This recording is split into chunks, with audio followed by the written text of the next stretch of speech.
आज वही कतक की पूर्णिमा का पवित्र दिन है जिस दिन माता तृप्ता जी के कोख से चक्रवर्ती सम्राट श्री गुरु नानक देव जी महाराज जी का प्रकाश हुआ। तिन बेदियन के कुल बिखे प्रगटे नानक राय, सब सिखन को सुख दे जहत भय सहाय। महाराज के प्रकाश होने से पहले सृष्टि में बहुत ज़्यादा पाप बढ़ चुके थे। औरतों को पैर की जुत्ती कहा जाता था और एक आने में बेच दिया जाता था। हिंदू मुस्लिम जातिवाद पर लड़ा करते थे और पाप अपने चरण सीमा पर था। ऐसे भयानक समय में इस सृष्टि का कल्याण करने के लिए सच्चे पातशाह श्री गुरु नानक देव जी महाराज मेहता कल्याण दास जी के घर में इस सृष्टि को तृप्त करने के लिए माता तृप्ता जी के कोख से जन्म लेते हैं। सबसे पहले गुरु महाराज जी के दर्शन करने का सौभाग्य दाई दौलता माँ को हुआ।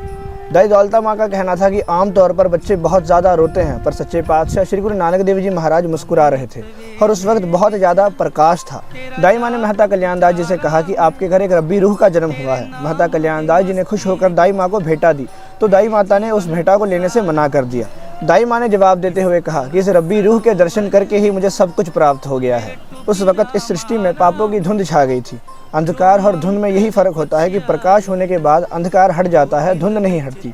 तो उस पापों की धुंध को हटाने के लिए सच्चे पातशाह श्री गुरु नानक देव जी महाराज जी ने अवतार लिया। सदगुरु नानक प्रगटया मिटी धुंध जग चानन होगा। गुरु महाराज जी के प्रकाशमान होने के बाद माता तृप्ता जी ने एक कुंडली बनाकर पंडित हरदयाल जी को दिखाया। पंडित हरदयाल जी का कहना था कि आपके बेटे या तो बहुत बड़े राजा बनेंगे या तो बहुत बड़े संत बनेंगे। जब ये चीज़ मेहता कल्याण दास जी को पता लगी तो ये सोचकर बहुत ज़्यादा खुश हुए कि मेरा बेटा एक बहुत बड़ा राजा बनेगा।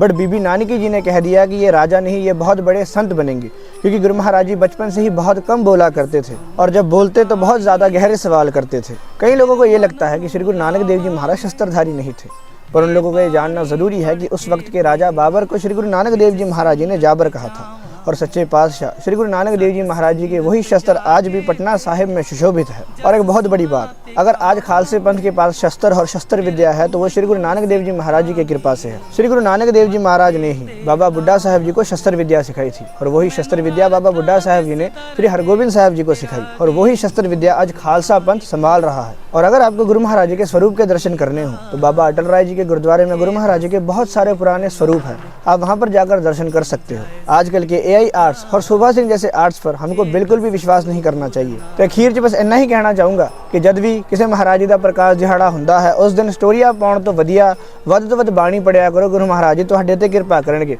मिलदे आ तुहानूं अगले वीडियो दे विच। वाहिगुरू जी का खालसा, वाहिगुरू जी की फतेह।